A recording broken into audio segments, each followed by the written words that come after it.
హరీష్ రావు ముఖ్యమంత్రి అయితేనే మీరు సంతృప్తిగా ఉంటారా ఉండరా? మాకు ఇప్పుడైతే మా కేసీఆర్ తప్ప ఇంకొకరు ముఖ్యమంత్రి అనే ఆలోచన లేదు. కల్వకుంట్ల చంద్రశేఖరరావు అనే నేను తెలంగాణ రాష్ట్ర ముఖ్యమంత్రిగా పార్టీ గ్రాఫ్ పెరుగుతుంది. పార్టీ గ్రాఫ్ పెరుగుతా ఉంది. బీఆర్ఎస్ పార్టీ డెఫినెట్ గా నిజమా? నిజము. మీరు ఏ పార్టీలో ఉన్నారు?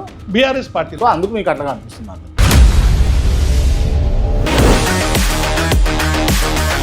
ప్రతిపక్ష నాయకుడు ఎవరు? మీ నాయకుడు ఎవరు? కేసీఆర్. ఎందుకు వస్తలేరండి అసెంబ్లీకి? ఇప్పుడు అక్కడ ఏమైపోతుంటే నోటితో వెల్కమ్ చెప్పి నొసటితో వెక్కరిస్తున్నారు క్రాంతి. 4 ఇంగ్లీష్ ముక్కలు వస్తే ఒకవేళ హోటల్లో పనిచేయడానికి ఆర్డర్స్ తీసుకోవడానికి పనికొస్తుండొచ్చు అధ్యక్ష.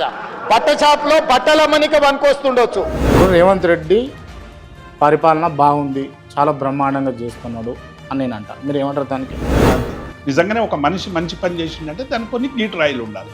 ఏం మంచి పని చేసిండు? ఇలా హెచ్సిఈలో విద్యార్థులు 400 ఎకరాలు వాళ్ళ భూమి తీసుకుంటుంటే